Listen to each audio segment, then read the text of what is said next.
صدارت کا کام جنرل ایوب نے بڑی محنت، لگن، باقاعدگی اور سلیقے سے شروع کیا۔ سب فائلیں وہ غور سے پڑھتے تھے اور ان پر احکام بھی اپنے ہاتھ سے لکھتے تھے۔ روز کی روز فائلیں نپٹا دیتے تھے، کچھ دن میں، کچھ رات کے وقت۔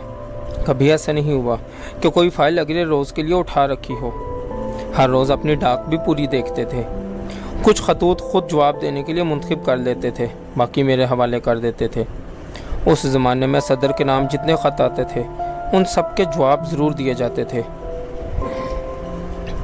ایک روز پنجاب کے کسی گاؤں سے ایک دل جلے کا خط آیا جس میں بڑی سخت زبان استعمال کی ہوئی تھی اور کچھ گالی گلوچ بھی تھی۔ اس شخص کا کوئی چھوٹا سا معاملہ محکمہ مال میں اٹکا ہوا تھا اور کئی بار رشوت ادا کرنے کے بعد بھی سلجھنے میں نہ آتا تھا۔ اس نے دھمکی دی تھی کہ اگر اس کے ساتھ انصاف نہ ہوا تو وہ ساری عمر صدر ایوب کو بد دعائیں دے دے کر مرے گا۔ میرے عملے نے بہت کہا کہ اس قسم کا خط صدر کو نہ دکھایا جائے کیونکہ اسے پڑھ کر وہ خواہ مخواہ غصے میں آئیں گے یا پریشان ہوں گے، لیکن میں نے اس خط کو ان کی خدمت میں اس تجویز کے ساتھ پیش کیا کہ اس کا جواب خود صدر مملکت دیں۔ لاہور کے اگلے دورے میں اس شخص کو گورنر ہاؤس میں طلب کر کے اس کی بات سنیں اور اس کا معاملہ گورنر کے سپرد کر کے جب تک وہ انجام تک پہنچ جائے اس کا پیچھا نہ چھوڑیں۔